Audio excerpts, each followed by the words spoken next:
Hello there, students. This is Luis Silva.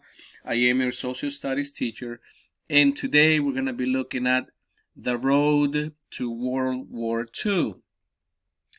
What will we learn today? Three things. First, how did Japan, Italy, and Germany expand their empires in the 1930s? Secondly, what is appeasement? And lastly, what events triggered the start of World War II? After World War I, the Great Depression of the 1930s brought chaos and unemployment to Europe. This obviously facilitated or opened the door for dictators to come on board and bring people hope. Fascist totalitarian regimes in Italy as well as Germany threatened to end the peace in Europe, and they actually did. While aggressive Japanese militarism brought a whole bunch of tensions in the Asian part of the world. Here we have a map, color-coded, two colors. To the right-hand side, you basically see mostly light purple. These are authoritarian governments in 1939. While to the left, you also see a whole bunch of I would say parliamentary governments, color-coded in this case light green. So this is how Europe looked around 1939. Let's begin with Japanese aggressions. Since the Meiji Restoration, Japan had been growing more nationalistic, militaristic, and imperialistic. A military government controlled Japan, and it had a whole bunch of desires to actually expand its territory and control many areas, islands around the Asian part of the world. To attain this imperial goal, Japan went ahead and conquered Manchuria in 1931. By the way, we're going to be talking about the League of Nations, which was formed right after World War I, which was meant to prevent chaos around the world, which was meant to kind of place policies around the world to prevent conflicts. Well, in this case, when Japan took over Manchuria in 1931, the League of Nations was useless because it actually didn't do anything. Japan went ahead and took over Manchuria, and the League of Nations had no power to do anything. And here you have a map, Manchuria, when Japan invaded Manchuria in 1931. You see how Japan is able to actually go into Manchuria, and nothing happened. They took over this area because they needed a whole bunch of resources that this particular part or region had. And remember, their goal was to expand, and the more territories and resources that they got, the better they were able to move on and continue to conquer other places. Now, Japan then conquered, obviously, went ahead after Manchuria and then conquered many other parts of eastern China in 1937, brutally killing thousands of people. You see here some of the images, and this is extremely disappointing and very sad, as a whole bunch of people, hundreds and hundreds of people died, and the League of Nations couldn't do anything to prevent and stop Japan from being over aggressive and killing innocent people. Here you have Japanese actually surveilling or looking for something in this particular image. Here you have Japanese men with machineries, guns or machine guns in this case. And obviously they were not there just to be looking, they were there to kill people. Here again you have Japanese soldiers moving on and conquering different parts of the Asian part of the world. Right here you have a whole bunch of airplanes, in this case two, but there were like literally hundreds and hundreds of Japanese airplanes that were able to move around and conquer and do surveillance in many islands and parts of the Asian part of the world. In this map, you see, especially the map on the left-hand side, middle left-hand side, you see that red line that goes all around the Asian part of the world. That is the area that Japan actually controlled, which is a vast area that includes a whole bunch of islands. That includes a whole bunch of, from what you can see there, a whole bunch of the Chinese or used to be controlled area. Now it's controlled by Japan. So the Japanese empire was growing and growing, and obviously they needed a whole bunch of resources. The more they conquer, those areas that were conquered provided resources for them to continue to cause chaos. Now let's move on to the European side of the world. The Italians, Italy has had like a whole bunch of history, and you can go back to the time of the Romans. And now you are going, in this case, to the time of Benito Mussolini, as Italy became an aggressor in, especially in northern Africa. This is Benito Mussolini. Like Japan, fascist Italy was also militaristic, nationalistic, and basically had dreams of an empire. In this case, Mussolini. Mussolini was able to use his military to conquer Ethiopia in 1935, which was something that Ethiopians actually hated. But guess what? This man had the power and he was able to do it. Ethiopia actually went ahead and complained to the League of Nations and asked for their help. But the League of Nations, no power, powerless, just the name was there, could not do anything. They decided to put sanctions on Italy, economic sanctions, but at the end of the day, they were not able to enforce them.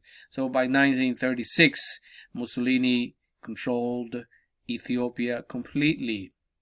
This is Africa, basically, what you're seeing here on the map, and you see Ethiopia at the right bottom side, basically being controlled by Benito Mussolini. Benito Mussolini had dreams just like, the old glories of the Roman Empire. He actually wanted to get back to that glory. In this case, make Italy an empire powerful that nobody could put up, that nobody could go against. So he tried to do that with Italy in the 1930s. Here you have the Ethiopian king at the League of Nations, basically begging the League of Nations to do something, but unfortunately, a powerless organization could not do anything. Now, moving on, now we're looking at German aggression. Germany had a history already, especially during World War I. They were the aggressors. They went ahead and invaded a whole bunch of countries. They went ahead and actually, up to a certain degree, were responsible for causing the death of millions of people, that being soldiers and civilians. But this was in the basically in a period within 20 years of the First War that Germany decided to actually say and move on, actually, to create chaos and create events that would cause the death of millions of people. Now, seeking its own empire, Hitler rebuilt the German military. This violated the Treaty of Versailles. Remember, the Treaty of Versailles was actually signed during World War I, or at the end of World War I, and it basically limited Germany from doing many things, including having a military, including conquering and moving on to other countries. But Hitler actually disregarded this and said, screw that. We are going to become a powerful nation again. The military that Hitler put together was, one of the best militaries of all times. It was capable of basically taking over most of Germany at one point. I like this quote, and we're going to read it, Hitler in 1935, and it reflects exactly what he was feeling at that moment, and exactly the feeling of the German people at that particular time period. And he said, not only have I united the German people politically, but I have also rearmed them. I have also endeavored to destroy, sheet by sheet, that treaty, referring to the Treaty of Versailles, which in its 448 articles contains the vilest oppression human beings have ever expected to endure. So Hitler was obviously reacting again to the Treaty of Versailles, which he hated, and he actually broke it time and time, and nobody could do anything about it. Here you have Hitler saluting his men, his military. Here again you have Hitler doing the same thing, saluting the people that were loyal to him, the military which he had rebuilt. Here again you have another image of Hitler viewing and seeing how his military was ready for war. And here you have those airplanes that Hitler put together, and those airplanes were ready to fight during the Second War. Now, with a stronger military, Hitler in 1936 ordered troops to occupy the Rhine lines. This was an area that was not supposed to have a military. The Treaty of Versailles basically forbid Hitler from putting, or any person, any German ruler, from putting any military in this area. But Hitler said, okay, so guess what? This is Germany. We're going to do what we want to do, and we are putting military in there. And he did. He actually broke one of the clauses of the Treaty of Versailles, and he put military there. This is a map. If you see here, this is the red spot is obviously part of Germany. You see that R on the left hand side. That's the Rhine line. That was actually a place, a region where no military personnel was to be there, because Germany, had attacked during the First War France, and France was like, we don't want any military next to us. So this was to serve as a buffer zone in order to prevent any attacks on France. But guess what? Hitler actually said, no, this is Germany, and we're going to put military personnel there. Now, Hitler challenged again and again Britain and France, and he actually won. Although they denounced Hitler's moves with words, they were not like really happy. They would say something, to say he's acting in a bad way. They couldn't do anything. In this case, they decided to actually adopt a policy of appeasement. But what is appeasement? Well, appeasement is given into an aggressor's demands in hopes of keeping the peace. In this case, Great Britain, as well as France, decided to let Hitler actually do whatever he wanted in certain regions of Europe, but not go to war. Appeasement actually served to Hitler's best interest, because Hitler saw that Britain and France were weak. They were incapable of doing anything. So this actually encouraged Hitler to continue to expand. He basically, after taking so many areas already, or trying to take over so many areas, these people applaud him. The people that, his followers, his country, Germans, actually applauded him, because prior to this, Germany was at the mercy of the world. Prior to this, Germany was at the mercy of France and Great Britain, but now Germany was like free. So in this case, Hitler decided that it was actually time to move on and get more territories. But why choose appeasement? Well, there are many reasons in reality, and those reasons, they're valid. They're valid because people wanted to avoid war. First of all was pacifism, which is basically being against all war. Many people did not want to go to war. They had just experienced a war, and they did not want to be part of that anymore. Secondly, the Great Depression. The Great Depression left most European nations weak. Their economies basically falling apart, and their military is not prepared to actually go into any conflict. The third point here, why many people actually thought appeasement was the best option, is because some of them actually agreed with Hitler. Some of them actually said that Hitler was within his right to do what he was doing.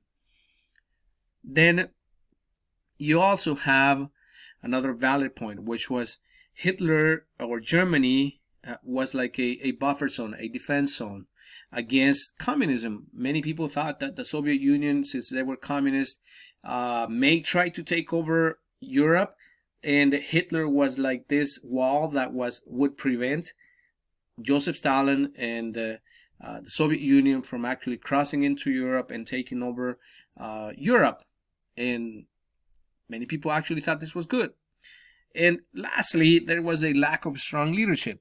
You know, even though they, like Winston Churchill was a very strong leader, but he couldn't actually do anything because he had basically no backing from anybody. Like France was not there. France was not ready actually to fight any wars.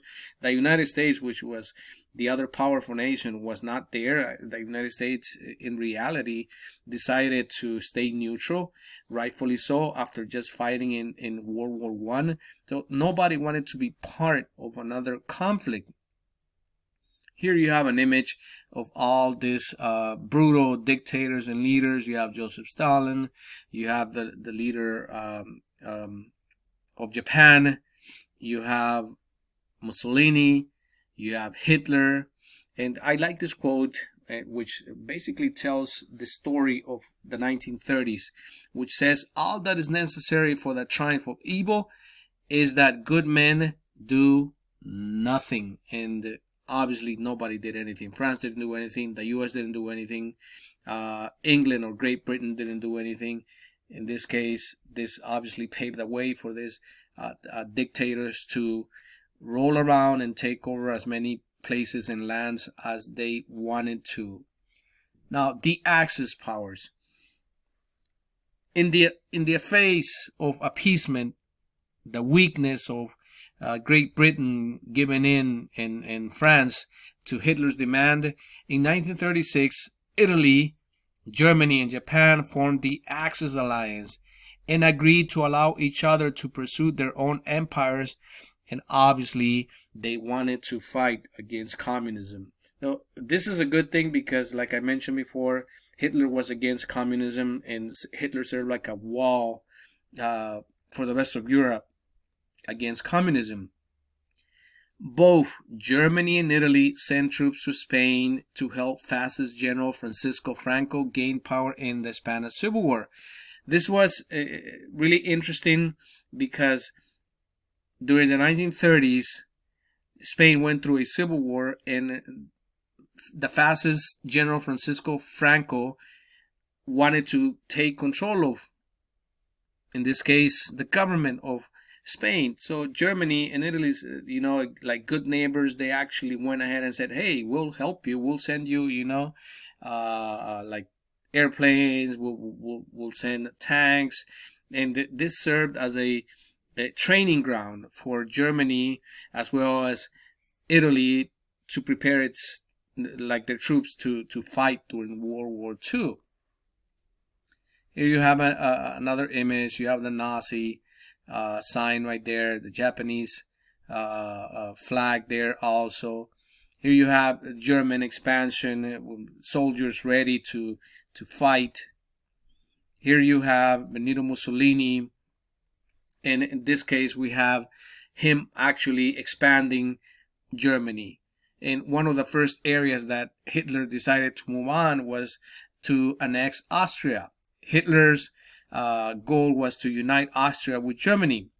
He was very popular in his native country of Austria, and many Austrians actually wanted to be part of the German Empire.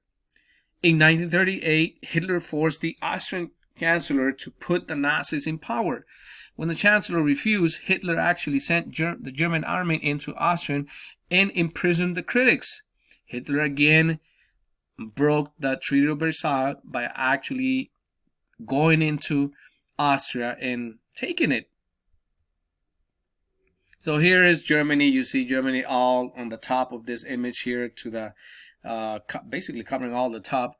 And you see here he's taking over Austria now. So Austria becomes now part of Germany. And he continues this aggression against his neighbors. Here you see him moving, like a total dictator, a total ruler. You see the people to the right hand side, like, with their salute. And they're showing deep respect for him. Now, Czechoslovakia. With Austria taken in, basically, Hitler felt comfortable. Hitler felt that he could do anything. And in 1938, he demanded that Sudetenland, which was that western portion of Czechoslovakia that was mostly inhabited by Germans. So Hitler actually said, you know what? The Sudetenland has a whole bunch of German people, so we want that part. And, again, the leaders of Germany, they felt, in this case Hitler and the people that surround him, they felt that this was something that they could actually get. And Britain, as well as France, could basically do nothing. And they actually agreed to discuss the matter and avoid war. The leaders of Britain and France agreed to have a meeting with Hitler in Munich. The area that you see here in this map, as in yellow, it's basically the Sudetenland. That's the area that Hitler was actually asking for. Now, fearing war, Britain and France appeased Hitler at the Munich Conference and convinced Czechoslovakia to give him the Sudetenland. So instead of Britain and France defending Czechoslovakia, they actually worked to convince Czechoslovakia to actually give the region, the area known as the Sudetenland. With the Sudetenland now part of the German Empire, Hitler actually said that he wasn't going to ask for more lands, which was completely false. So now the Sudetenland, as you can see this map, becomes part of Germany. Here you have images of the leaders meeting and obviously coming to agreements as to what was going to be done.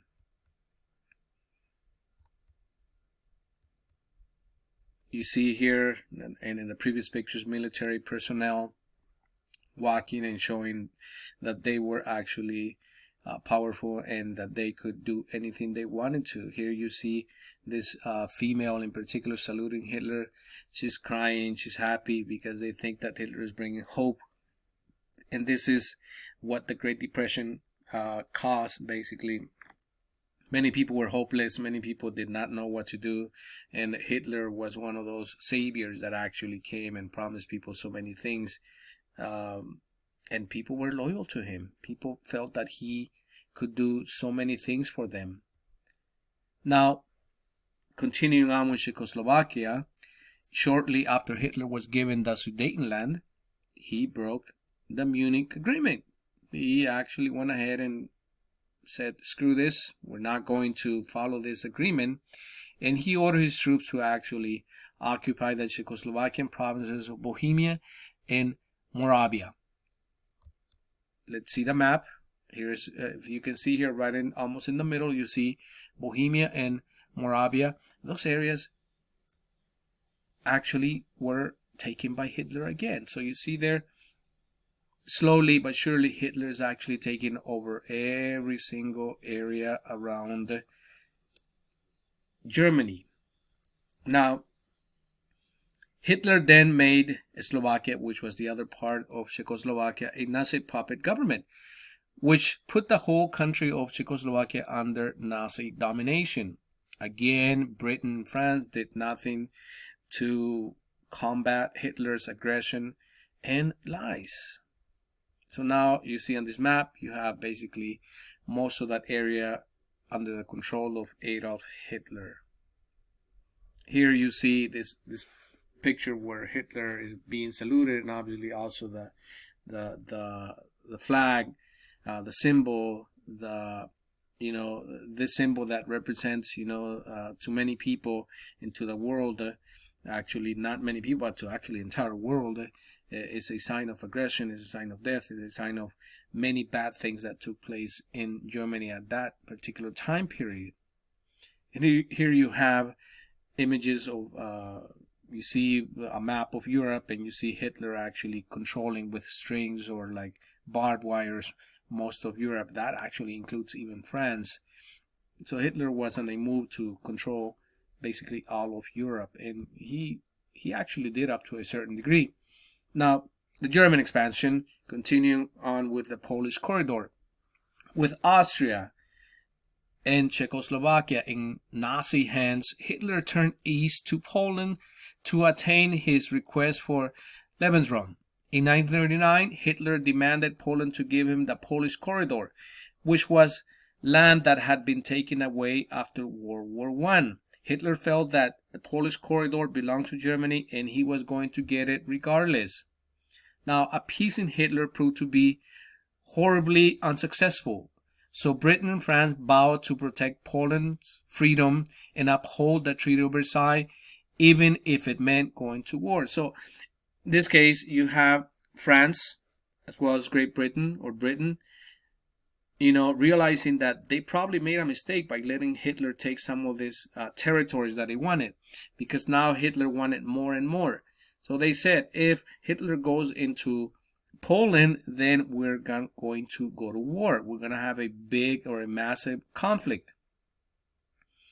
If you see here, this is obviously the lands that belong to Poland to the right side, top right hand side. And you also see that Germany has taken most of Central Europe. Now, with the war on the horizon, both Britain and Nazi Germany worked to gain an alliance with the USSR. In 1939, Hitler actually beat Germany, actually became like, this country that had the potential to do anything, take over lands, take over governments. And now, guess what? They actually had an agreement with the Soviets. This is really interesting because the Soviets were actually hated. In this case, communism in the Soviet Union was actually hated by Hitler. Hitler didn't think the best of communism, and he actually, in this case, he lied to Joseph Stalin. And in 1939, Hitler decided that it was best for him to go in a non-aggression pact with the Soviet Union to avoid fighting two wars, one on the western side and one on the eastern side.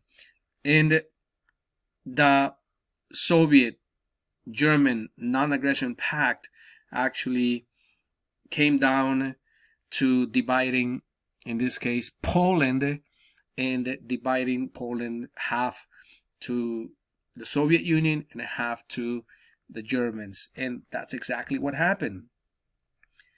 Now, here you have the Nazi-Soviet pact being signed. You see at in the back right side of the image, you see Joseph Stalin seemed very happy. I don't know if he trusted Hitler, but Hitler actually did not like Joseph Stalin, and it's proven as he invaded later on the Soviet Union and broke the Nazi-Soviet pact. Here you have a political cartoon. You have the two leaders, Joseph Stalin and Hitler, and you have a dead man right there in between them, which is basically Poland. Here you have an image, another political cartoon of Hitler and Joseph Stalin getting married. Obviously, there was a marriage of convenience that Hitler actually broken when he attacked the Soviet Union. Again, here you see both Hitler and Joseph Stalin. They're tied up by the agreement, the Soviet-Nazi pact, and you see their legs at the bottom there. They're actually tied up, and they have to walk or find a way to walk together. Now, Nazi Germany and the Soviet Union invaded Poland only 1 week after their pact was formed, and defeated the weaker country in less than a month. So by the time that Poland actually realized, this is going wrong, they were actually defeated. And Britain and France responded by declaring war on Germany. And this actually brought the beginning of World War II. This is a map of how Poland was divided. If you see, it was divided half to Germany and half to the Russians or the Soviets. But in this case, why or how did World War II begin? First, you have Japanese and Italian imperialism. You have the Japanese taking over Manchuria, and you have the Italians taking over Ethiopia. Then you have Hitler breaking the Treaty of Versailles and rearming Germany. From there, we go to German troops occupying the Rhinelands.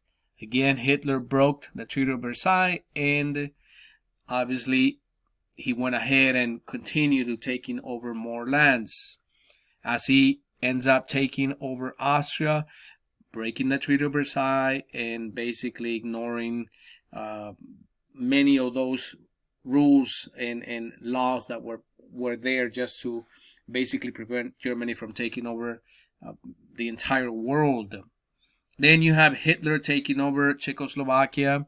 Appeasement is a total disaster, and in this case, France and Britain know that they actually failed by letting Hitler take some initial lands and then now taking over everything. Lastly, you have Hitler conquers Poland, and it conquers Poland and it divides Poland half to Hitler and half to Joseph Stalin. And this is what brings World War II to the forefront. And in this case, Britain as well as France had no option but to declare war on Germany. This has been a long presentation, I understand, but if you felt you got important information, please make sure to subscribe. Please make sure to follow us, as we will be continuing to bring more presentations about world history as well as US history. Please subscribe, and I will see you guys shortly.